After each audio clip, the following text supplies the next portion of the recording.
వాక్యం చెప్పు. అందరికీ ప్రయోజనాలండి. సమయం ఇచ్చిన ఆ దేవాది దేవునికి, అక్కకి కూడా ప్రభు పేరట మరి వందనాలు చెల్లించుకుంటున్నాను.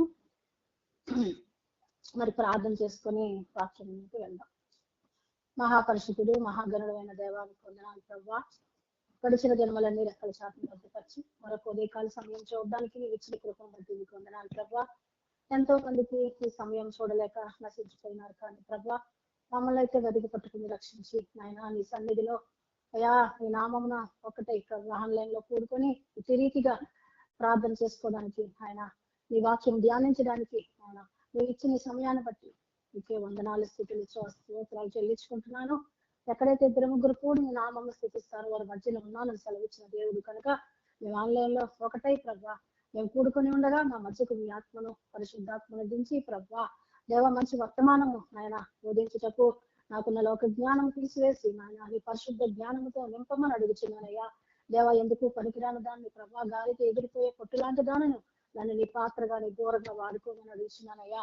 దేవ మధ్యతో వాక్యమున విప్పుచుండగా ప్రభా వినగలిగిన చెవులు, గ్రహించే హృదయం నాతో పాటు లైన్ లో ఉన్న ప్రతి బిడ్డకు దయచేసి మీరే మహిమ ఘనత ప్రభావాలు పొందుకోమని యేసు పరిశుద్ధ నామమున ఈ ప్రార్థన సమర్పించి అడిగినవన్నీ పొందుకున్నానని నమ్ముచున్నాను పరమ తండ్రి. ఆమేన్. ఆమేన్. దేవుడికి వందనాలండి.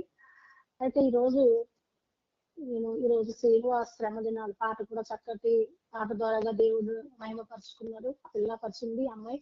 అందరి బట్టి వందనాలు. ఈ శిలువ శ్రమలు ధ్యానించుకుంటున్నారు అనేక సంఘాల్లో కనుక మరి ఆ వాక్యమే ఈ రోజు మీతో చెప్పాలని ఆశపడుతున్నాను. ఎందుకంటే ఆ వాక్యాన్ని మళ్ళీ నేను అడిగినాను, నాకు ఇచ్చిన్నారు కనుక ఆ వాక్యాన్ని మీతో పంచుకోవడానికి ఇష్టపడుతున్నాను. ఈ రోజు 29వ రోజు ఆయన శ్రమలు ఎదుర్కొంటూ జ్ఞాపకం చేసుకుంటారు కనుక 29వ రోజున ఏ వాక్యం ద్వారాగా దేవుడు మనల్ని సిద్ధపాటు చేసి ఉన్నాడంటే మత్తయి సువార్త 26వ అధ్యాయము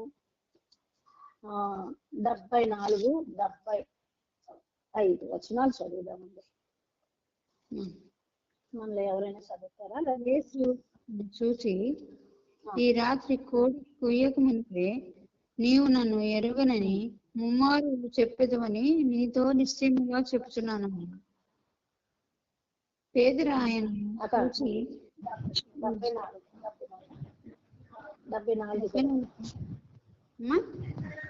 26వ అధ్యాయము 26 74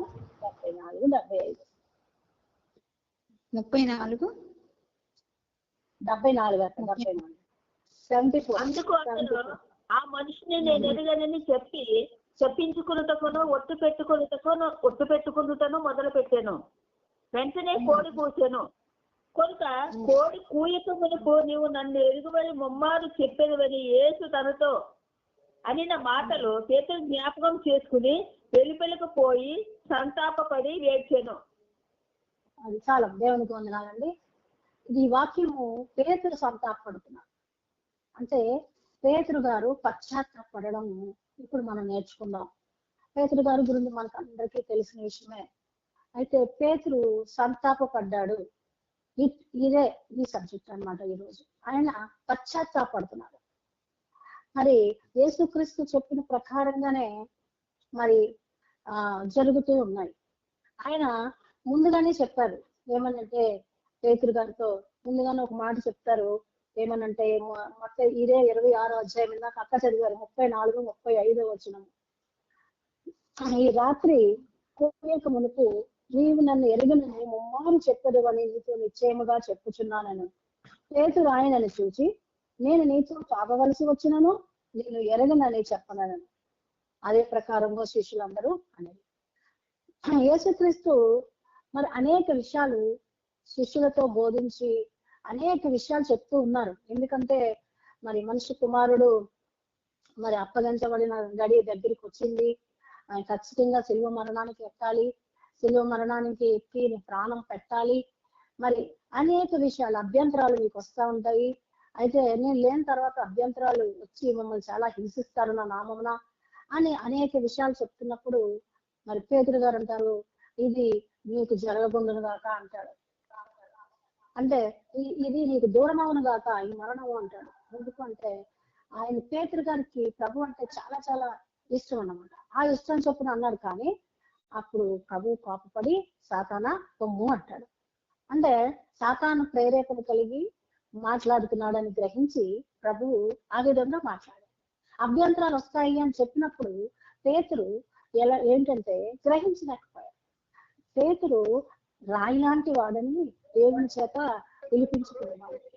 అదే పేతురుని ప్రభు అడుగుతాడు. మత్తయి సువార్త 16వ అధ్యాయం 16వ వచనంలో ఉంటది, నేను ఎవరనని, మనుష్య కుమారుడు ఎవరని అనుకుంటున్నారు అని అడిగినప్పుడు వాళ్ళందరూ కొంతమంది యోహానని, యోహానని, లేదంటే ఏలియా అని అనేక విధాలుగా చెప్తారు. కానీ పేతురు మాత్రం ఒక మాట చెప్తాడు. ఏమనంటే నీవు సజీవుడగు దేవుని కుమారుడు అయిన క్రీస్తువి అని చెప్తాడు. పరిశుద్ధాత్మతో నింపబడి చెప్పావు మాట అని ప్రభు పేతురుని మెచ్చుకుంటాడు. కనుక నీవు రాయి లాంటి వాడవు, బండ లాంటి వాడవు, కనుక నీవే నా యొక్క సంఘాన్ని ఇస్తావు, పరలోకపు తాళపు చెవులు నీకు ఇవ్వబడతాయి అని పేతురు దేవుని చేత పేతురు ప్రశంసించబడిన పేతురే ఈ రోజు యేసుక్రీస్తు ఎరగనని మారు అబద్ధం ఆడుతావని ప్రభువు చెప్పినప్పుడు ప్రభు మరి పేతురు ఏం చేయాలి? అది గ్రహించాలి కదా. అయ్యో నిజమే కదా, ప్రభువు చెప్పింది జరుగుతుంది కదా అని అతను ఏం చేశాడు? ఆ మాటలు నిర్లక్ష్యం పెట్టాడు. నిర్లక్ష్యం పెట్టి ఏం చేస్తాడంటే తనకు తానుగా గొప్పగా ఊహించుకుంటున్నాడు. ఏ పేతురుకైతే ప్రభువు కొరకు ఏమైనా చేయాలి అనే మనస్సు కలిగి ఉందో అదే పేతురికి కొన్ని విషయాల్లో తొందరపాటు చర్యలు కూడా చేస్తూ ఉంటాడు. మనందరికీ తెలిసే. మరి సముద్రం మీద ప్రభు నడిచినప్పుడు నీతో పాటు నేను కూడా నడుస్తాను ప్రభు అన్నాడు. మరి ప్రభు చేపలు వేయమన్నప్పుడు కుడి పక్కన వేయంటే ఆయన మాట చెప్పున వేశాడు. అలాగే మరి ప్రభు కొరకు చాలా ప్రాణంగా ప్రేమించాడు. ప్రభువుకి బహుప్రియుడుగా ప్రధాన శిష్యుడుగా పిలువబడ్డాడు. ఆ శిష్యులందరికన్నా మరి ముఖ్యుడు, శిష్యులందరిలో కన్నా పెద్దవాడు, సీనియర్ మోస్ట్ అన్నమాట. అయితే ఈదొక్క విషయంలో ఏంటంటే కొంచెం అతిశయపడ్డాడు అన్నమాట. నేను ప్రభువు కొరకు నేను ఏమైనా చేయగలను. నిజమే కదా, సముద్రం మీద నడిచినప్పుడు మిగతా శిష్యులు ఏమి మాట్లాడలేదు, వాళ్ళు మౌనంగా ఉండిపోయారు ఆ పడవలోనే. వాళ్ళందరూ కూడా మేము కూడా దిగుతాం ప్రభు, ఆ సముద్రం మీద నడుస్తాం ప్రభు అని చెప్పలేకపోయారు. కానీ చాలా ధైర్యవంతుడు పేతురు, దేనికన్నా చేయగలిగిన సమర్థుడు. అటువంటి పేతురుని ఈరోజు ప్రభు ఎరగనని ముమ్మారు అబద్ధము ఆడినట్లుగా దేవుడే చెప్పాడు. నువ్వు ముమ్మారు అబద్ధం ఆడుతావంటే నీ కోసం నేను చావనైనా చస్తాను కానీ అసలు నేను ఎరగనని చాలా గొప్పగా చెప్పుకున్నాడు పేతురు. మనం కూడా అంతే కదా, అనేక విషయాల్లో చాలా గొప్పగా చెప్పుకుంటాం దేవుని కొరకు. ఎవరో అనుకోవచ్చు, ఎందుకంటే నేను చాలా బలంగా ఉన్నాను, చాలా స్థిరంగా ఉన్నాను, దేవుని వాక్యంలో బలంగా వాడబడుతున్నాను అని నేను అతిశయపడచ్చు. పేతురు లాంటి స్వభావం నాలోనే ఉందేమో, అందుకే దేవుడు ఈ వాక్యం ద్వారా నాతోనూ మీతోనూ మాట్లాడుతున్నాడు.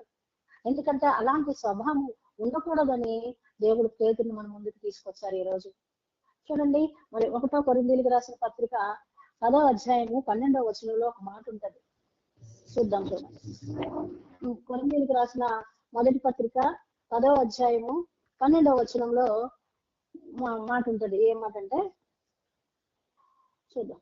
తాను నిలుచుచున్నానని తలంచుకున్నవాడు పడకుండానట్లు జాగ్రత్తగా చూసుకోవాలను. ఏంటంట? తాను నిలుచున్నాను అనుకున్నవాడు ఏం చేయాలి? పడుకోకుండా చూసుకోవాలి. మనం అందరం కూడా దేవుల్లో స్ట్రాంగ్ గా ఉన్నాం అనుకుంటాం, స్థిరమైన మనసు కలిగి ఉన్నాం అనుకుంటాం, కానీ కొన్ని చిన్న చిన్న విషయాల్లో పడిపోతూ ఉంటాం. అది పడిపోకుండా జాగ్రత్తగా చూసుకోవాలి అని ప్రభువు చెప్తున్నాడు. ఇక్కడ అపొస్తలుడైన పౌలు ద్వారాగా దేవుడు మనతో మాట్లాడుతున్నాడు. పేతురు గారు కూడా తాను స్థిరంగా ఉన్నాను అనుకుంటున్నాడు. వీళ్ళందరికన్నా నేను సీనియర్ మోస్ట్, నేను ప్రభువు కోసం నేను ఏమైనా చేస్తాను, ప్రభువు కోసం నా ప్రాణమైనా ఇస్తానని చెప్పగలిగాడు. మరి నువ్వు మరి సజీవుడైన దేవుని కుమారుడు అని ఆయన చెప్పగలిగాడు. అటువంటి మనస్తత్వం పరిశుద్ధాత్మతో నింపబడి ఉన్నాడు కనుక కొంచెం అతిశయపడ్డాడేమో. అతిశయపడి ప్రభువు చెప్పిన మాటను ఏం చేశాడంటే నిర్లక్ష్యపరిచాడు. ప్రభువు చెప్తున్నప్పుడు ఆయన చెప్పినవన్నీ జరుగుతున్నాయి కదా, ఆయన మాట చొప్పున వలలేస్తే చేపలు పడ్డాయి కదా, ఆయన మాట చెప్పిన దిగురా నడు అంటే సముద్రం మీద నడిచాడు కదా. మరి అలాంటి పేతురు ఈ విషయంలో ఎందుకు దేవుని మాటలు నిర్లక్ష్యం చేశాడు? ఈ రోజున మనం కూడా కొన్ని విషయాల్లో దేవుని మాటలు నిర్లక్ష్యం చేస్తున్నామేమో పేతురులాగా, ఆత్మీయ స్థితిలో పడిపోతున్నామేమో. పడిపోకుండా సరి చేసుకోమంటున్నాడు దేవుడు. ఈ రోజు శ్రమదినాల్లో ఇవన్నీ ధ్యానిస్తూ ఉంటారు. ఇవన్నీ కూడా ఎందుకంటే బలం పొందుకోవడానికి, ఆత్మీయంగా మనము బలపడడానికి, ఆత్మీయంగా ఎదగడానికి ఇవి ఉపయోగపడాలి. కనుకనే పేతురుని మనం ముందుకు తీసుకొని వచ్చారు. కనుక ఆ విధంగా 3 సార్లు బొంకలంటే నేను ఎరగనని చెప్పి ఆయన బంధించినప్పుడు మరి పారిపోయినట్లుగా దేవుని వాక్యము మనము చూస్తాము కదండి. పారిపోయింది. మాటలు వేరు, క్రియలు వేరు. ప్రభు అదే చెప్తున్నాడు. మాటలు కాదు కావలసింది, నాకు క్రియలు కలిగిన జీవితం కావాలి. మరి నాలాగా అనేక మంది వాక్యాలు చెప్పొచ్చు, కాదు మాటలు మనం చెప్పడం కాదు, అది క్రియారూపంలో ఉండాలి. ప్రభు అది కోరుకుంటున్నాడు. ఈ రోజు ఆయన సువార్త చేయడానికి చాలా మంది నాలాంటి వారు ఉన్నారు, కానీ క్రియలు చేసిన మరి సువార్త ఆయనకి కావాలి. చాలా మంది ఇప్పుడు భయంకరమైన దినాల్లో ఎక్కువగా సువార్త వినపడుతుంది, కానీ క్రియలు లేని సువార్త మనం చూస్తా ఉన్నాము. దేవుడు చెప్పిన మాటలు పక్కన పెట్టి మనం ఇష్టానుసారమైనటువంటి సువార్త బోధలు చేస్తున్నామేమో, పేతురు గారి లాగా అక్షయపడుతున్నామేమో, పేతురు గారి లాగా పడిపోతున్నామేమో. ఈరోజు సరి చేసుకుందాం, సరి చేసుకొని చూసుకుందాం. మరి నీకోసం ప్రాణమైన ఇస్తానని చెప్పిన పేతురు మరి ప్రభువును బంధించినప్పుడు అదే ప్రాణభయంతో పారిపోయాడు. అదే ప్రాణభయంతో పారిపోయి దూరంగా వెళ్ళిపోయాడు. మరి అటువంటి పేతురు ఈ రోజున సంతాపపడుతున్నారు. సంతాపపడినట్లుగా దేవుని వాక్యము చెప్తుంది. చాలా సంతాపపడ్డాడు. ఎందుకంటే ప్రభువు చెప్పిన వెంటనే కోడి కూడా కూసిందట. 3 సార్లు అబద్ధం ఆడిన వెంటనే పేతురు ఎప్పుడైతే ఎరగను అని చెప్పి 3 సార్లు మరి అబద్ధం చెప్పాడో వెంటనే కోడి కూసిందంట. ఆ కోడి కూసినప్పుడు పేతురు హృదయం బద్దలైపోయి ఉంటది. ఎందుకంటే ఆ కోడి కూసినప్పుడు పేతురు దగ్గరికి వచ్చి మరి కూసిందంట. పేతురు వచ్చి మరి కూసిందంట. అంటుందంట ఏమన్నా తెలుసా, పేతురు నిజంగా కోడికి భాష ఉన్నట్లయితే, మనిషి రూపంలో భాష తనకి మాట్లాడడం వచ్చుంటే, ఓ పేతురు, ఓ దుడుకు పేతురు, నువ్వేం చెప్పావు, ప్రభువుని ఎలాగనని చెప్తానన్నావు కదా, ఇదిగో నాకు కూడా నాకు చెప్పారు ఏమనంటే నువ్వు అబద్ధం ఆడతావని, 3 సార్లు అబద్ధం ఆడతావని, వెంటనే నేను కూయమని చెప్పారు. కనుక ఆ పని చేయడానికి నేను నీ వెనకాలే తిరుగుతున్నాను, నీ వెంటే నేను వస్తున్నాను. నువ్వు ఎప్పుడు అబద్ధం ఆడతావా అని నా పని నువ్వు మరి జరిగిన వెంటనే ఆ పని నేను చేయడానికి నేను రెడీగా ఉన్నాను అని మరి కోడి కూడా మరి పేతురు వైపు చూసి అట్లా మాట్లాడి ఉంటాదేమో. ఒకవేళ తనకి కూడా మాటలు వచ్చింటే నిజంగా పేతురు హృదయం బద్దలైపోయి సంతాపపడ్డాడు. ఎరుగునని చెప్పిన అసలు పేతురు ఎరగను అని చెప్పడానికి ప్రధాన కారణం ఏంటా అని మనం ఆలోచన చేశాం. ఏంటంటే ఎందుకు పేతురు అంత బండలాంటి వాడు, రాయి లాంటి వాడు అని ప్రభు చేత పిలిపించుకున్న పేతురు, ప్రభు కోసం ప్రాణమైన పెడతానని చెప్పిన పేతురు, ప్రభు కోసం ఏమైనా చేస్తానని చెప్పిన పేతురు ఎందుకు అబద్ధం ఆడడానికి మరి అతను ఏ విధంగా పురుగొల్పింది, ఏ విషయంలోనూ ఆయన పడిపోయాడు అనుకున్నట్లయితే మొట్టమొదటిసారిగా ఒకటి ఏంటంటే తనకు తానుగా హెచ్చించుకున్నాడు, అతిశయపడ్డాడు. రెండోది బలహీనపడ్డాడు. అంటే చూడండి, గెత్సెమనే మీకు చూపించడానికి సమయం ఉండదు కనుక నేను త్వరగా చెప్పి ముగిస్తాను. గెత్సెమనే తోటలో ప్రభు తన తండ్రితో వ్యక్తిగతంగా తన మరణ వేదనను, తనకు సంభవించబో సిలువ మరణాన్ని గురించి మరి ఎంతో వేదనతో తన తండ్రితో చెప్పడానికి ఆ గెత్సెమనే తోటలకు వెళ్ళి ప్రార్థన చేస్తూ ఉన్నాడు. తన హృదయము వేదనతో నిండిపోయింది. మరణ వేదన పడినంత బాధతో ఆయన తండ్రితో మాట్లాడుతున్నాడు. అదే విధంగానే తన శిష్యులు కూడా తీసుకుని 3 వస్తాడు. ఆ 3 పేతురు, యోహాను, యాకోబు. వారికి కూడా ఒక మాట చెప్తాడు ప్రభు.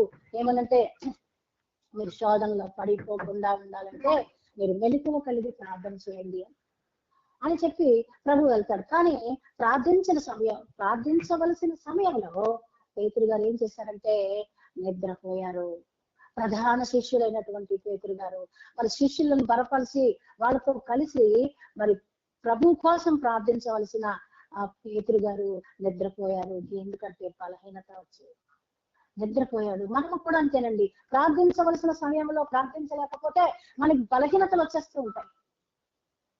మనకి బలహీనతకు రావడానికి ప్రధాన కారణం ఏంటంటే శోధనలో పడిపోకుండా మెలకువ కలిగి ప్రార్థన చేసే జీవితంలో ఉండకపోవడం వల్ల. దేవుడు చెప్పిన ఆ మాటను నిర్లక్ష్య పెట్టాడు పేతురు. నిద్రపోతున్నాడు, మరలా వస్తాడు ప్రభు, కొంచెం సేపైనా మెలకువలేదు. ఆ మనుషుల కుమారుడు అప్పగించబడుతున్నాడు.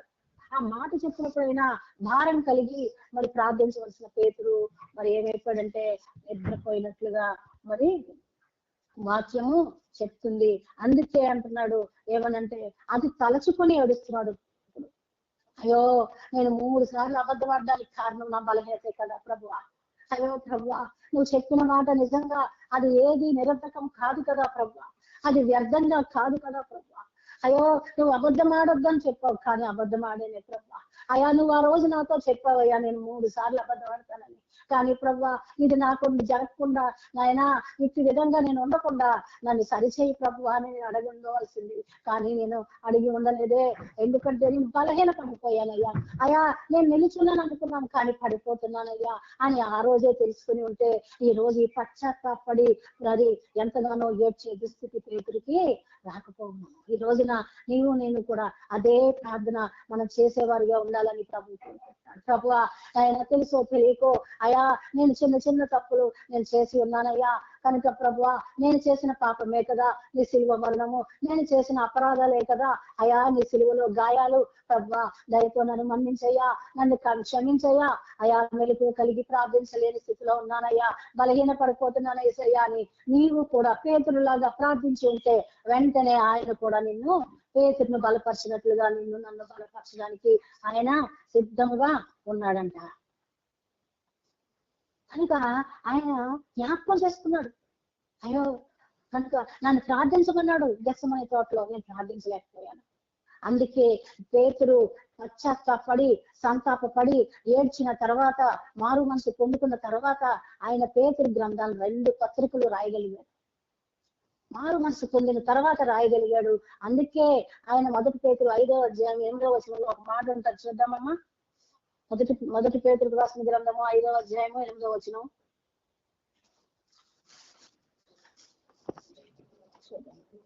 బలిమిచ్చాడు కాక దేవుని చిత్త ప్రకారమే ఇష్టపూర్వకముగాను దురాశతో కాక సిద్ధమను కాదరా అందులో ఆగరా. 1 పేతురు 5వ అధ్యాయము 8వ వచనం రా. 1 పేతురు 5:8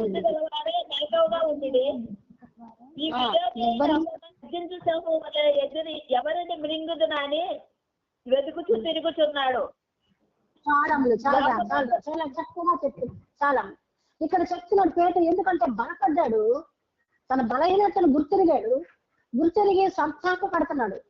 అయ్యో ఎందువల్ల కదా నేను అబద్ధం ఆడవలసి వచ్చింది, అపవాది నేను బలహీనపడి ప్రార్థన చేయకపోవడం వల్లే కదా, అది అపవాది నన్ను వాడుకున్నాడు. అక్కడ దేవుని నెరగలని చెప్పించడానికి అపవాది నన్ను వాడుకున్నాడు కదా. అందుకే అంటున్నాడు నిర్భరమైన బుద్ధి కలిగి ఉండండి. ఎవరికి చెప్తున్నాడంటే పేతురు బలపడిన తర్వాత, మనస్సు మార్చుకున్న తర్వాత, రూపాంతరం పొందుకున్న తర్వాత ఈ పేతురు పత్రికలు 2 రాసినప్పుడు తన యొక్క తోటి శిష్యులతోనూ అనేక మంది జన సమూహముతోనూ ప్రభు మరి పేతురు చెప్తున్న మాట ఏంటంటే మెలకువ కలిగి ప్రార్థన చేయి. ఎందుకంటే అపవాది నేను మృంగాలని నీ పక్కనే ఉంటాడు, ఆడు గర్జించే సింహం వల్ల ఎదురు చూస్తున్నాడు. కనుక మీరు శోధనలో పడిపోకుండా నిబ్బరమైన మనసు కలిగి మరి మీరు ప్రార్థన చేయండి అని చెప్తున్నారు. అదే పేతురు గారు అదే మొదటి పేతురులోనే 1వ అధ్యాయంలోనే మరి 1వ మార్చి 14వ వచనం చదువుదామా. 14వ వచనం చదువుదాము చూడండి. అదే పేతురు 1వ అధ్యాయము 14వ వచనం. నేను పరిశుద్ధులై ఉన్నాను కనుక మీరును పరిశుద్ధుల ఇంద్రుడని రాయబడి ఉన్నది కాగా 14 గంట దాటి మీ మనసు కాదంలో 16 కూడా చదవాలి. 16 కూడా చదువు. 16 కాగా మీరు విధేయులకు పిల్లలై మీ పూర్వ అజ్ఞాన దశలో మీకుండిన ఆశలను అనుసరించి ప్రవర్తింపక మిమ్మల్ని పిలిచిన వాడు పరిశుద్ధుడై ఉన్న ప్రకారము మీరును సమస్త ప్రవర్తన యందు పరిశుద్ధులై ఉండేది. చాలండి, చాలమ్మా. ఇక్కడ ఏం చెప్తున్నాడు, చాలు ఏం చెప్తున్నాడంటే పేతురు తన మనస్సు తిరిగిన తర్వాత ఏం చేస్తున్నాడంటే అంతనే చెప్తున్నాడు. ఏమనంటే మీరు పరిశుద్ధులుగా ఉండాలి, సాతానుడికి చోటు ఇవ్వకండి, నిబ్బరమైన బుద్ధి కలిగి మెలకువ కలిగి ఉండండి. మీరు అజ్ఞానపు దశలో, మీ పూర్వపు అజ్ఞాన దశలో మీకుండిన ఆశలు చెప్పున మనం చాలా మంది దేవుణ్ణి ఎరగక ముందు, దేవుణ్ణి తెలియక ముందు మన పూర్వపు స్థితిని మర్చిపోతాము.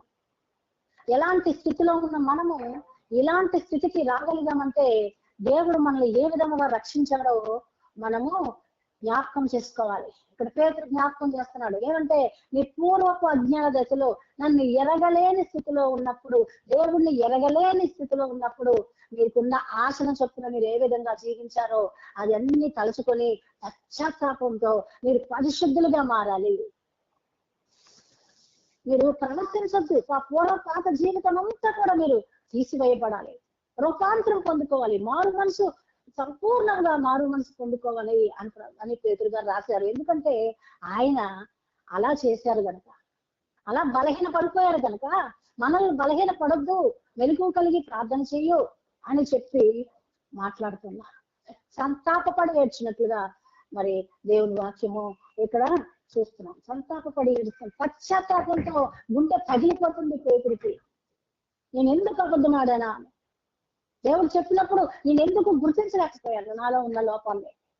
మనం గుర్తించలేమండి, మనలో ఉన్న లోపం మనకు తెలియదు. దేవుడు మరి ఎవరికైనా మనకు తెలియనప్పుడు అది మనం ఏం చేయాలంటే అది మనకే అని ఈ వాక్యం ద్వారా దేవుడు నీతో నాతో మాట్లాడుతున్నప్పుడు మనం సరి చేసుకోవాలి.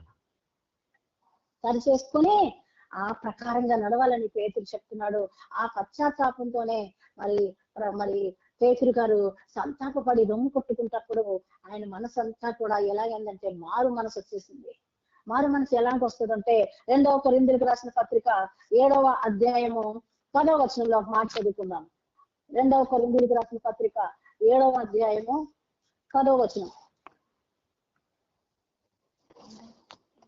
దైవ చిత్తానుసారమైన దుఃఖము రక్షణార్థమైన మారు మనసును కలుగజేయును. ఈ మారు మనసు దుఃఖమును పుట్టించదు. అయితే పర్లేదు, చాలా మనకు కావాల్సింది త్వరగా చెప్తున్నాను. దైవ చిత్తానుసారమైన దుఃఖము రక్షణార్థమైన మారు మనసు కలిగింది. ఇక్కడ పేతురికి సంతాపపడినట్లుగా వాక్యం చెప్తుంది కదా. 3 సార్లు అబద్ధం ఆడినప్పుడు కోడి కూసింది కదా, అప్పుడు గుండె పగలేలా ఏడుస్తున్నాడు, సంతాపపడి ఏడుస్తున్నాడు, రమ్ము కొట్టుకుంటున్నాడు. ప్రభు చెప్పిన మాటలన్నీ జ్ఞాపకం చేసుకుంటున్నాడు. అప్పుడు తన హృదయం బద్దలయ్యి విరిగి నలిగిన మనస్సు మరి ఏమైందంటే ఆ మనస్సుతో దేవుని దగ్గర క్షమాపణ వేడుకుంటున్నాడు. అందుకే దైవ చిత్తానుసారమైన దుఃఖం అది మనకి శ్రమలు కలిగినాయి, మనకి బాధలు కలిగాయి, మనకి ఇబ్బందులు కలిగాయి అని బాధపడుట, దానివల్ల మారు మనసు రాదు మనకి. దైవ చిత్తానుసారమైన దుఃఖం, అయ్యో ప్రభువా చిత్త ప్రకారంగా నేను జీవించలేకపోయానే, అయ్యో ప్రభువా నీ మాటలు నేను నిర్లక్ష్యం చేశానే, అయ్యా నీ మాటలు నేను మర్చిపోయాను ప్రభువా, నువ్వు చెప్పినవన్నీ నేను ఆచరణలో పెట్టలేకపోయానయ్యా, అయ్యా నీ దగ్గర ఉంటున్నానే కానీ నా హృదయం దూరముగా ఉంటుందయ్యా, నీ మాటలకు నేను చోటివ్వలేకపోయానయ్యా, నీ మాటలు నేను నిర్లక్ష్యపెట్టానయ్యా, ప్రభువా నన్ను క్షమించయ్యా, నా కోసమే కదా ప్రభు సిలువలో మరణించావు, నా కోసమే కదా ప్రభు రక్తం చిందించావు, నా కోసమే కదా ప్రభువా అని గాయాలు పడ్డావు అని నువ్వు దేవుని జ్ఞాపకం చేసుకొని దేవుని చిత్తాన్ని నువ్వు ఎరిగి నువ్వు ప్రార్థన చేసినప్పుడు అప్పుడు నీకు రక్షణార్థమైన మారు మనసు వస్తుంది. చాలా మంది మనకు కలిగిన బాధల కోసం, మనకు కలిగిన వ్యాధుల కోసం, మనకు కలిగిన సమస్యల కోసం, మనకు కలిగిన ఇబ్బందుల కోసం మన కన్నీరు రావచ్చు. కానీ ప్రభు అలాంటి కన్నీరుని కోసం ఆయన మాట్లాడట్లేదు. ఏంటంటే విరిగి నలిగిన మనసుతో దేవుని చిత్తానుసారమైన దుఃఖం నీలో ఉండాలి. ఆ దుఃఖమే ఇక్కడ పేతురు కలిగి ఉన్నాడు. అయ్యో ప్రభువా నువ్వు చెప్పిన మాట నెరవేరిందయ్యా, నువ్వు చెప్పిన మాట చెప్పునే కదా మేము జీవిస్తామని చెప్పాం కదయ్యా, అయ్యా నీ మాట చెప్పిన నేను బ్రతుకుతున్నానని అనేక సార్లు నీతో చెప్పాను కదయ్యా, కానీ నేను మర్చిపోయానయ్యా, నేను నిర్లక్ష్యం చేశాను ఏసయ్యా, నన్ను మన్నించు ప్రభువా, నీతోనే ఉన్నాను కానీ ప్రభువా నిన్ను ఎరగలేనని, నిన్ను ఎరగకుండా బ్రతికానా ప్రభువా ఎంతకాలము, అని నన్ను క్షమించు ప్రభువా అని చెప్పి ఆయన గుండె పగిలేలాగా ఏడుస్తూ ఉన్నాడండి, ఏడుస్తూ ఉన్నారు. అందుకని ఆయనకి దైవ చిత్తానుసారమైన దుఃఖం కలగడం వల్ల రక్షణార్థమైన మారు మనసు వెంటనే వచ్చేసిందండి. పేతురు పశ్చాత్తాపడుతున్నాడు. ప్రభు కాదు ఇదే, ప్రభు నువ్వు తప్పు చేస్తే నేను దండించే ప్రభు మన ప్రభు కాదు. దండించినప్పటికీ కూడా నీ తప్పు నువ్వు తెలుసుకొని దాన్ని విడిచిపెట్టి ప్రభు దగ్గరికి మరలా వచ్చినప్పుడు నువ్వు ఏం చేయాలంటే నువ్వు సంపూర్ణమైన మారు మనసులంటూ వస్తావు అంటున్నాడు. అతిక్రమంలో ఒప్పుకున్నవాడు వర్ధిల్లుడు గాని దాన్ని ఒప్పుకొని విడిచిపెట్టేవాడు కనికరం పొందుకును.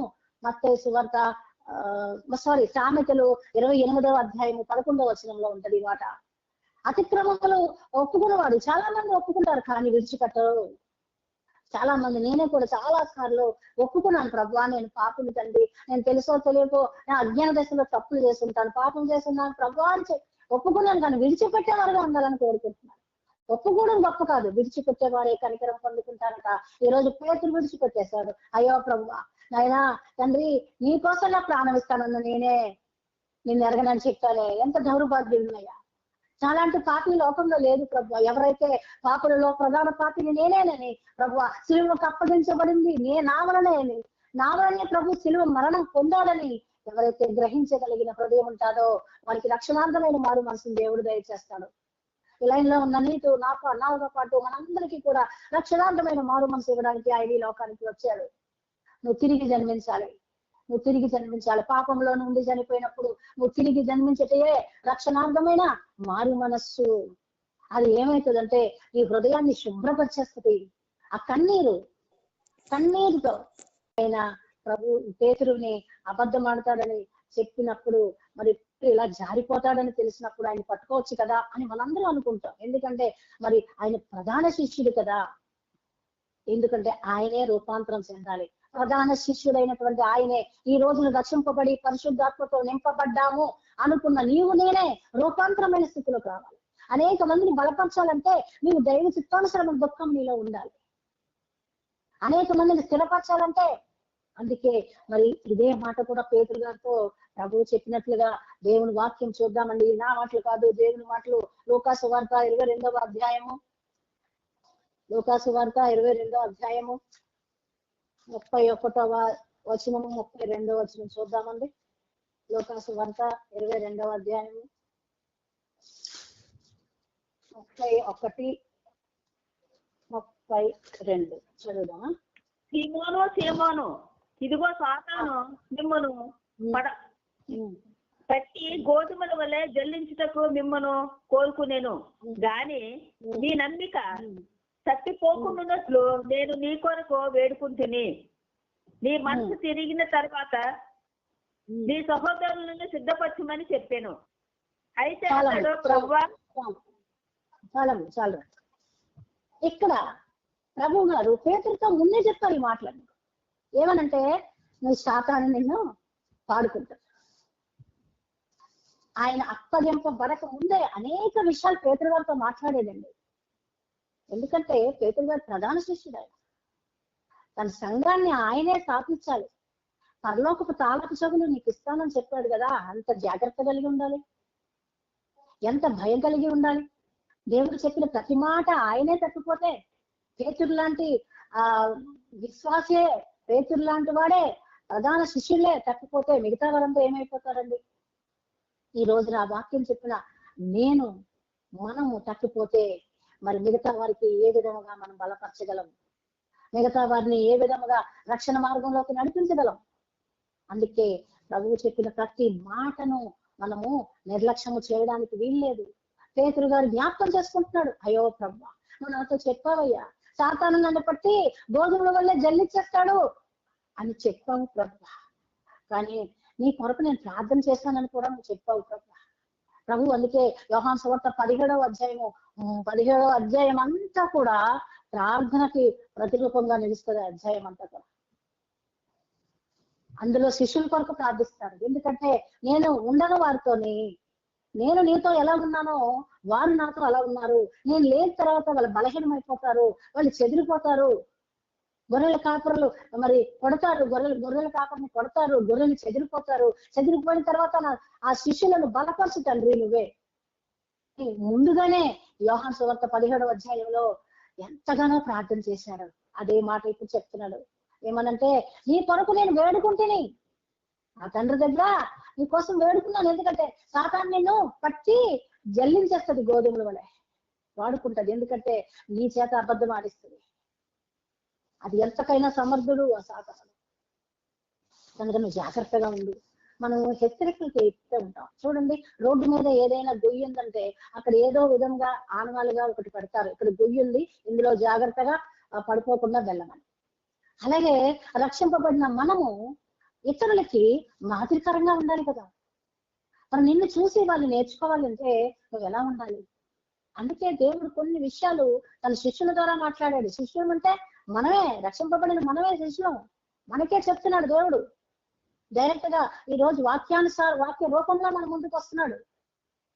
అందుకని అందుకే చెప్తున్నాడు, గోళను పట్టినట్లుగా నేను జల్లించేస్తుంది సాతానుడు, జాగ్రత్త సుమా. అందుకోసమే నీ కోసం నేను నా తండ్రిని వేడుకున్నానన్న చెప్పినప్పుడైనా పేతురు గ్రహించాలి కదా. పేతురు లాంటి శిష్యుడు మరి పడచెవిన పట్టడం న్యాయమేనా? ఆ మాటలను నిర్లక్ష్య పెట్టాడు పేతురు. ఆ మాటలన్నీ మర్చిపోయాడు పేతురు. ఎందుకంటే ఆ చెవులు మందమైపోయాయి. సాతాను వాడుకున్నప్పుడు ఆ చెవులకి ఏ చెప్పినా వినరండి. రక్షింపబడిన వారైనా సరే ఎంత చెప్పినా వాళ్ళ చెవికెక్కదు. మరి చెవిటి పాముల వలె ఉన్నారు. ఎంత నాగస్వరం దేవుని వాక్యం ఊదినా ఆ చెవిటి పాములు ఎలాగైతే ఆ నాగస్వరానికి స్పందించవో, దేవుని వాక్యం ఎంతగా నీ చెవి దగ్గరికి వచ్చినప్పుడు నీవు నేను అలాగే ఉన్నాము అని చెప్తున్నాడు దేవుడు. అందుకే అదే అధ్యాయంలో అంటాడు, ఏమనంటే నీ మనస్సు తిరిగిన తర్వాత ప్రభువుకి చూడండి అన్ని ఎరిగిన వాడు కదా, ఇవన్నీ జరుగుతాయని ముందుగానే చెప్పాడు ప్రభువు పేతురుతో. అన్ని చెప్పినా సరే తడిసొన పెట్టేశాడు. నీ మనస్సు తిరుగుతుంది ఎప్పుడంటే నువ్వు 3 సార్లు అబద్ధం ఆడిన తర్వాత నీ మనస్సు మారుతుంది. మరి పశ్చాత్తాపడతావు, సంతాపపడతావు, బాధపడతావు, వేదన పడతావు, నీ గుండె పగులుకునే రోజు వస్తుంది. నీ మనస్సు మారిపోయి నువ్వు రూపాంతరం పొందుకుంటావు. అప్పుడు నువ్వేం చేయాలో తెలుసా? నీ సహోదరులను స్థిరపరచు. నీ సహోదరులను స్థిరపరచడానికే ఇదంతా జరుగుతుంది. నీ సహోదరులను బలపరచడానికే ఈ విధముగా జరుగుతుంది. పేతురు అన్నప్పుడు అవి తలుచుకున్నాడు. అవి తలుచుకొని సంతాపపడి ఏడుస్తున్నాడు. ఇది ఇక్కడ ఒక్క మాటే ఉంటదండి, కానీ మనమే దీన్ని ఆత్మీయంగా ధ్యానించాలి. పశ్చాత్తాపడింది ఒకటే ఉంటది, కానీ ఏ విధముగా పశ్చాత్తాపడ్డాడో దేవుడు ఈ వాక్యాలన్నీ మనం పూర్తి చేస్తాడు. మనము కూడా అంతే. మనం కూడా తెలుసో తెలియకో తప్పులు చేస్తే నేను మానవుడు లేడు, అబద్ధం ఆడలేని మానవుడు లేడు. అది అబద్ధం ఆడట తప్పే నేరమే అయినప్పటికీ దాన్ని ఒప్పుకొని ప్రభు దగ్గర విడిచిపెట్టాలి. తెలుసో తెలియక అబద్ధం ఆడాను ఆయన, ఇంకా మరి అబద్ధం జీవితం నాలో ఉండడానికి వీలు లేదనుకోవాలి. కానీ మరలా రేపు అదే అబద్ధం ఆడినట్లయితే దేవుడు నన్ను క్షమించడు అని చెప్తున్నాడు ప్రభు. కనుక ఆయనకి ప్రభువుకి గుండె కడిగేలా ఏడ్చినప్పుడే మారు మనసు ఎప్పుడైతే కలిగిందో ఆయన మనసు శుద్ధీకరించబడింది. పేతురు చేసిన మరొక తప్పును కూడా జ్ఞాపకం చేసుకుంటున్నాడు. చూద్దామా మత్తయి సువార్త 5వ అధ్యాయము 34వ వచనం చదువుదాం. చూడండి, పేతురు మరొకటి జ్ఞాపకం చేసుకుంటున్నాడు. వేదనతో కుమిలిపోతా ఉన్నాడు. ఏమాటంటే మత్తయి సువార్త 5వ అధ్యాయము 34వ వచనం. నేను మీతో చెప్పినదేమనగా ఎంత మాత్రము ఒట్టు పెట్టుకునవద్దు. ఆకాశము తోడని వద్దు, అది దేవుని సింహాసనము. భూమి తోడని వద్దు, అది ఆయన పాదపీఠము. చాలా ఒట్టు పెట్టుకోవద్దు. నీ తల మీద ఒట్టు పెట్టుకో, కింద ఉంటది, తల మీద ఒట్టు పెట్టుకోవద్దు అని ప్రభువు చెప్పాడు కదా. పేతురు గారికి తెలియదా? తెలుసు. ఎందుకంటే పేతురు గారు ముందు నుంచి ఉన్నారు కదా ఆయనతో పాటు, ఆయన వెంబడించి నడిచాడు కదా. మరి అలాంటి పేతురు ఒట్టు పెట్టుకున్నాడు దేవుడిని ఎరగనని. ఎక్కడ చూద్దామా? ఇందాక మత్తయి సువార్త 26వ అధ్యాయంలోనే చూడండి, 26వ అధ్యాయము ఎక్కడ ఉందంటే 74 వచనంలోనే ఉంది కదా, ఇందాక చదువుతున్నాం. ఏమనంటే నేను ఆ మనుష్యుని నేను ఎరగనని చెప్పి తప్పించుకొనుటకును ఒట్టు పెట్టుకున్నటట్టును మొదలు పెట్టాను. ఏం చేశాడు చూడండి, మరొక తప్పు, అబద్ధం. ఏం చేస్తాడంట, ఆ మనుష్యుణ్ణి అంటున్నాడు, యేసుక్రీస్తుని ఆ మనుష్యుని అంటున్నాడండి. కేవలం ప్రభు అని కూడా అనట్లేదు. ఎంత దీనస్థితికి పేతురు వెళ్ళిపోయాడో ఒక్కసారి చూడండి. సాతాను ఎలాగా పేతురుని బంధించేసిందో చూడండి. ఆ మనుష్యుని నేను ఎరుగనని చెప్పి శపించుకుంటున్నాడు. ఏంటో తెలుసు, శపించుకోవడం ఏంటో తెలుసా, నా మీద ఒట్టు, ఆయన ఎవరో తెలియదు నాకు, ఆకాశం మీద ఒట్టు, భూమి మీద ఒట్టు, మనిషి నా మీద ఒట్టు, ఇగో ఒకవేళ నేను అలా చెప్పుంటే నాకేమైనా జరగని శపించుకుంటున్నా. చాలా మంది మనుషులు అలాంటి వారు లేరా మన మధ్య? ఏదైనా అబద్ధాన్ని నిజం చేయడానికి ఎన్నెన్నో ఒట్లు పెడతాం. అది తప్పని దేవుడు చెప్పాడు కదా. మరి పేతురు ఎందుకు ఆ మాటను మర్చిపోయాడు? ఎందుకు మర్చిపోయాడు? సాతాను వాడుకుంది. ఆకాశం తోడు భూమి తోడని ఒట్టు పెట్టుకోవచ్చు. ఎందుకంటే ఆకాశము నా సింహాసనము, భూమి నా పాదపీఠము, అటువంటి వాటి మీద నువ్వు ఒట్టు పెట్టడానికి వీల్లేదు, నీ తల మీద కూడా నువ్వు ఒట్టు పెట్టుకోవడానికి వీల్లేదు అని దేవుడు చెప్పిన మాటలు పేతురు నిర్లక్ష్య పెట్టాడండి. అందుకనే అబద్ధం ఆడవలసి వచ్చింది. పైగా ఏమంటున్నాడు, శపించుకుంటున్నాడు, ఇదేమైనా జరగని నాకు, నేను ఆ మనిషిని ఎరగను, మనుష్యుడు అంటున్నాడు యేసుక్రీస్తు. ఎంత దారుణంగా మాట్లాడుతున్నాడు చూసారా పేతురు. ఈ రోజున మనం కూడా అంతే. ఎవరైనా సరే, అమ్మా నువ్వు మతం పుచ్చుకున్నావా అని అడిగితే, అమ్మో మతమా, నేను పుచ్చుకున్నానండి, ఏదో అలా నమ్ముకున్నాను అంతే. ఎంతమందినో నేను చూసాను తెలుసండి విశాఖపట్నంలో ఉన్నట్టు. ఎంతమందిని దేవుని దగ్గరకు వస్తారు, కష్టాలు చెప్పుకుంటారు, దేవుని దగ్గరకు వస్తారు శ్రమల నుంచి బయటకు రావాలని. కానీ ఎవరైనా అమ్మ నువ్వు చర్చిపోతున్నావు, దేవుని మతం పుచ్చుకుని అడిగితే అదేదో పాపం అన్నట్లుగా, అదేదో మందు పుచ్చుకున్నట్లుగా, అదే ఆయన అసలు నాకు తెలియదు, మేము అసలు క్రైస్తవులు కాదండి, మేమేం మతం పుచ్చుకోలేదు. ఎంత భయంకరంగా అబద్ధాలు ఆడుతున్నాం. ప్రభు అదే పేతురు లాంటి మనస్తత్వమే అలాంటి వారు. అలాంటి వారు ఎవరో కాదు. మరి అందులో నువ్వు నేను ఉన్నాం, మేము సరి చేసుకుందాం.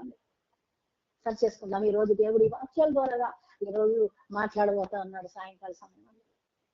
అందుకని ముందుగానే సిద్ధపాటు చేశారు.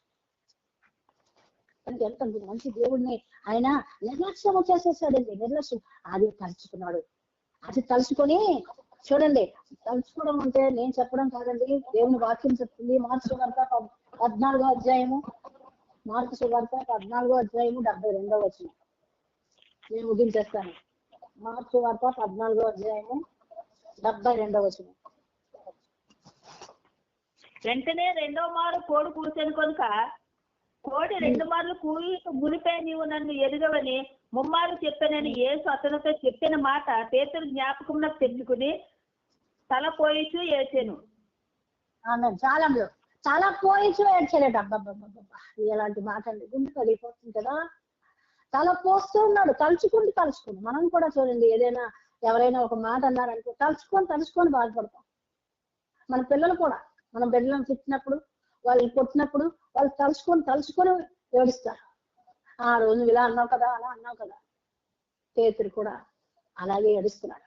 అయ్యా భూమి ఆకాశంకి తోడు పెట్టుకోవద్దని చెప్పావయ్యా, కానీ నేను నిర్లక్ష్యం చేశానయ్యా. అయ్యా అబద్ధం చెప్పావయ్యా, కానీ నేను అబద్ధం ఆడానయ్యా. అయ్యా నీ మాటను నేను నిర్లక్ష్యం చేసేసాను ఇస్తాయా, నీతో పాటు నడిచాను, కానీ నా హృదయం మాత్రం నీకు దూరంగానే ఉంచుకున్నాను. నా ప్రభువా, నీకు దూరంగా ఉండి వెంబడించినట్లుగా మత్తయి సువార్తలో ఉంటదండి. దూరం నుంచి పేతురు వెంబడించాడని, కానీ నేను దూరంగా ఉన్నాను. ఏ ప్రాణం అయితే పెడతానని నీతో చెప్పాను, ఆ ప్రాణ భయంతోనే నేను పారిపోయాను.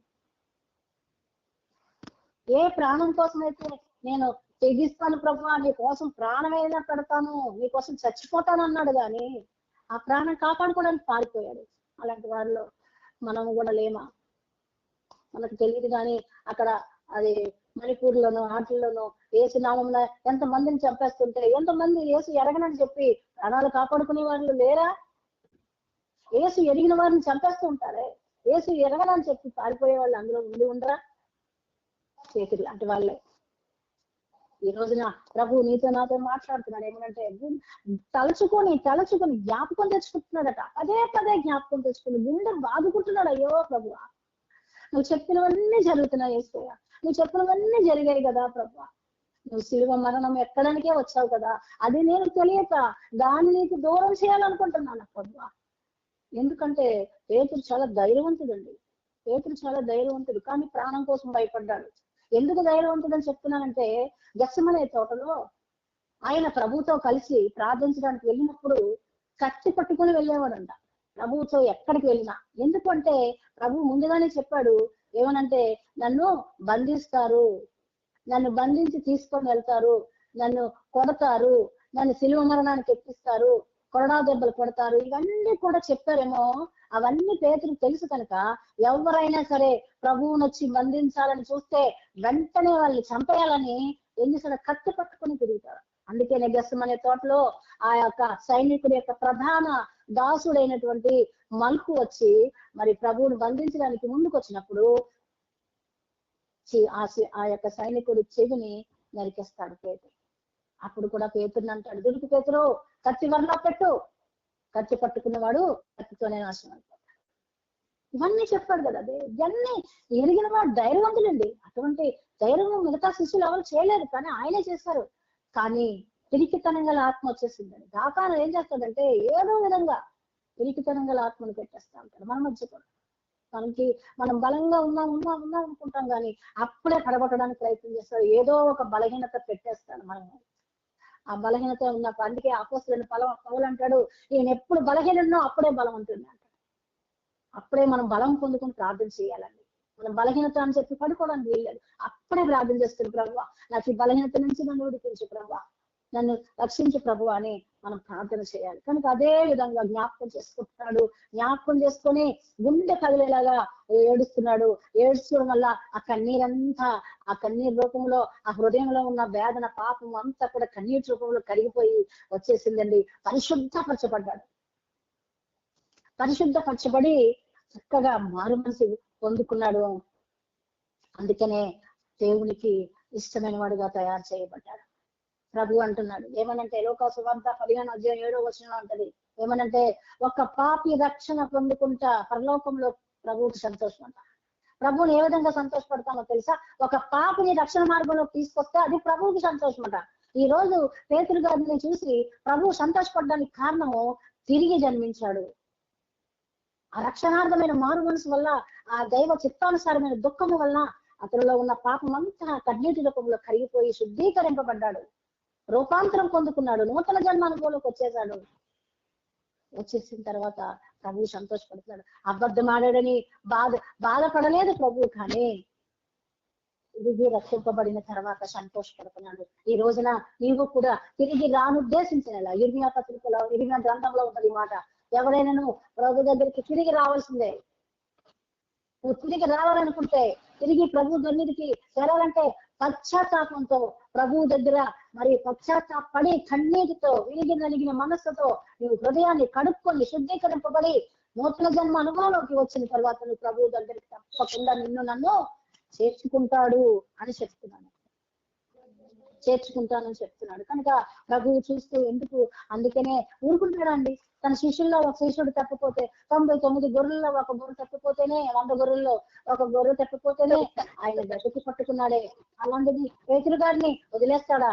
ఎందుకంటే పేతురు చేత ఆ యొక్క సంఘము స్థాపింపబడాలని మరి ఆయన తప్పించలేడా? ఆ శాపం నుంచి తప్పించగలడు, కానీ పేతురు బలపడాలి, పేతురు రూపాంతరం చెందుకోవాలి, పేతురు పశ్చాత్తాపడాలి, పేతురు బలంగా స్థిరంగా గుండెలా రాయిలాగా తయారన్నాడు. అందుకే రాయి లాంటి వాడు అన్నాడు. ఇన్ని జరిగాయి కనుకనే పేతుడిని రాయితో పేల్చాడు ప్రభు, బండతో పేల్చాడు ప్రభు. అందుకే ఆయన రూపాంతరం పొందుకున్న తర్వాత చల్లా చెదరైపోయిన శిష్యులందరినీ మళ్ళీ ఒక చోటికి చేస్తాడు.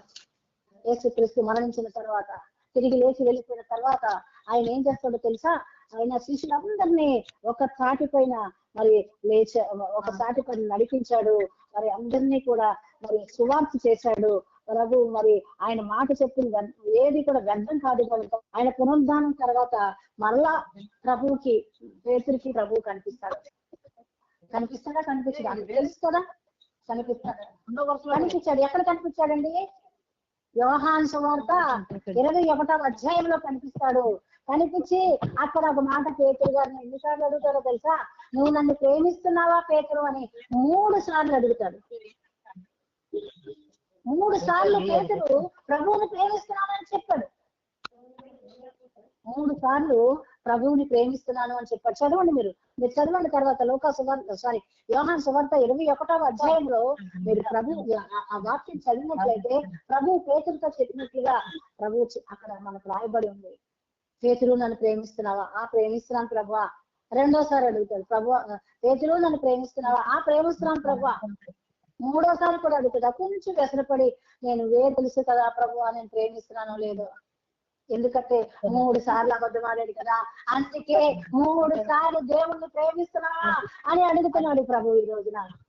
ఏదైతే బలహీనతతో నువ్వు దేవుణ్ణి ఎరగడని అబద్ధం ఆడావు, అదే నోటితో దేవాన్ని నేను ప్రేమిస్తున్నాను అని చెప్పించగలిగిన సమర్థుడు మన దేవుడండి, మన దేవుడు. అందుకే పేతురు గారు మరి అపోస్తుల కార్యాలు మరి వీళ్ళందరూ రాశారు. ఈ శిష్యులు మాత్రమే రాశారు అపోస్తుల కార్యాలు. అందులో 2వ అధ్యాయము 38వ వచనంలో ఉంటది. ఏమనంటే మారు మనసు పొందుకున్న తర్వాత పరిశుద్ధాత్మ అనే వరాన్ని పొందుకుంటారు అని చెప్పాడు. ఈ రోజున పరిశుద్ధాత్మ అనే వరం మన దగ్గర ఉండాలండి. పరిశుద్ధాత్ముడు మనతో ఉంటేనే మనకి బోధిస్తాడు. మనకి ఏమీ తెలియదు, ఈ వాక్యాల్లో మనం చదువుకుంటూ వెళ్ళిపోతాం. కానీ మనకి తెలియాలంటే పరిశుద్ధాత్ముడు నీతో ఉంటేనే నీకు ఆలోచన కలిగిస్తాడు, తలంపు కలిగిస్తాడు. ఆ పరిశుద్ధాత్మ వరము ప్రతి ఒక్కరికి ఇంపార్టెంట్ అండి. అందుకే పేతురు మాట చెప్పాడు. ఎప్పుడు పొందుకున్నాడు పరిశుద్ధాత్మ వరాన్ని? తన రూపాంతరం చెందుకున్న తర్వాత, తన తప్పులు అన్ని ఒప్పుకొని గుండె పగిలేలాగా ఏడ్చి పశ్చాత్తాపడి సంతాపపడి తలుచుకొని ఏడుస్తూ తన కన్నీటి ద్వారాగా తన హృదయంలో ఉన్న పాపమంతా కడగబడి శుద్ధీకరింపబడిన తర్వాత సువర్ణంగానే మెరిశాడు. అందుకని ఆ మాట చెప్పగలిగాడు. ఏమనంటే వారు మనసు పొందుకోండి, తర్వాత పరిశుద్ధాత్మని వరం దేవుడు మీకు ఇస్తాడు. మనస్సు తిరిగిపోవాలి. మారు మనసు అంటే మార్చుకుంటూ పోవడం కాదండి. ఈ రోజు ఒకలాగా, రేపు ఒకలాగా, ఇల్లు ఒకలాగా దేవుని కోసం ఉండడం కాదు. మాటలు చెప్పడం కాదండి. నువ్వు రక్షింపబడిన తర్వాత ఏం చెప్పావో అది నీ జీవితం అంతమైపోయేంత వరకు కూడా నువ్వు అదే విధంగా దేవుని కొరకు జీవించాలి. నేను నిజంగా ఒక మాట చెప్పడానికి ఇష్టపడుతున్నానండి.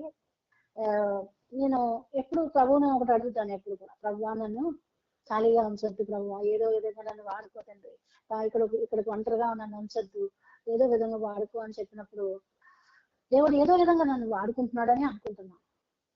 అలా అనుకున్నప్పుడు అసలు ఖాళీ ఉండకుండా నాకు అయిపోతుంది. ఎందుకంటే అక్కడి నుంచి కూడా నన్ను విడిచిపెట్టలేదు. ఇప్పుడు నిజంగా దేవుడు నన్ను ప్రేమిస్తున్నాడు అనడానికి నేను అనుకున్నాను. ఆ సంఘస్థులు వెళ్ళిపోయింది కదా, ఆవిడతో మనకి ఇంకేం పని, ఆమె మన సంఘం కాదు, ఇప్పుడు మన సంఘ సభ్యురాలు కాదు, ఆవిడతో మనకేం పని, అందుకనే పర్వాలేదులే అని పాస్టర్ గారు అనుకోలేదు, అక్కడ ఉన్న బిడ్డలు కూడా అనుకోలేదు. అనుకోకుండా ప్రతిరోజు కూడా ఫోన్ చేస్తూ ఈ వాక్యం మాకు చెప్పాలి, ఆ వాక్యం చెప్పాలని అడుగుతున్నప్పుడు మొన్నటి దినాన్న అసలు బాగా నీరసం అయిపోయి బాధపడి, అబ్బా ఏంటండి ఈ పిల్లలు మాటికి ఒక అమ్మాయి పెట్టింది అంటే ఆ అమ్మాయికి ఇచ్చేసిన తర్వాత ఇంకొక అమ్మాయి పడుతుంది, ఆ అమ్మాయికి ఇచ్చి ఇలా పడుకుంటున్నాను, పొద్దున కల్లా ఇచ్చేయాలంటది, పొద్దున కల్లా నాకు చెప్పాలంటే, పొద్దున కల్లా నాకు రిఫరెన్స్లు ఇచ్చేయాలంటే ఏంటి ప్రభువా నేను చేయలేకపోతున్నాను నాయన అని మనసులో పేతురులాగా వ్యసనపడి బాధపడ్డాను.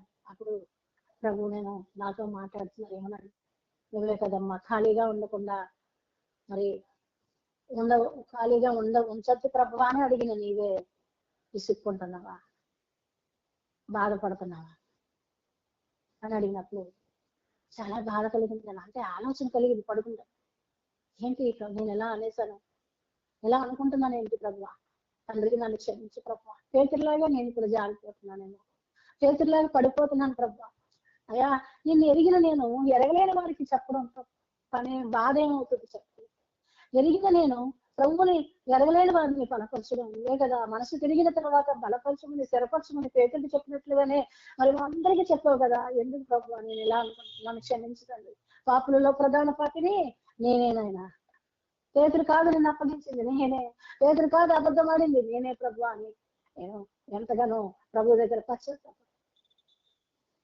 ఏమండి దేవుడు మనతో మాట్లాడతాడు, పరిశుద్ధాత్ముడు మనలో ఉన్నది ఒప్పింపజేస్తాడు, నువ్వు చేసిన ప్రతి తప్పునైనా ఒప్పింపజేస్తాడు. అది దేవుని విషయంలో పొందుకోవాలని దేవుడు చెప్తున్నారు. అదే పేతురు మరొక మాట చెప్తున్నా, ముగించేస్తున్నానండి, అయిపోయింది. మొదటి రాసిన పేతురు గ్రంథము 3వ అధ్యాయం గుర్తు చేస్తున్నాడు, కనుకనే మీకు చెప్తున్నాను సమయం అయినా సరే. 2వ అధ్యాయం అండి, 2వ అధ్యాయం 21వ వచనం చదువుదాం, చదివి ముగించుకుందాం. మొదటి పేతురు రాసిన గ్రంథం 2వ అధ్యాయం 21. బాధపడి క్రీస్తు మీ కొరకు బాధపడి మీరు తన అడుగుజాడల యందు నడుచుకున్నట్లు మీకు మాదిరిగా ఎంచిపోయాను. చాలమ్మా. ఇక్కడ ఏంటి పేతురు గారు చెప్తున్నారు, పేతురు గారు రాశారు కదా, ఎందుకంటే ఆయనకు తెలుసు మన కోసమే ఆయన బాధపడ్డాడు, ఆయనకు తెలుసు మన కోసమే మరణించాడని. మీరు తన అడుగు జాడల యందు నడుచుకోవాలి.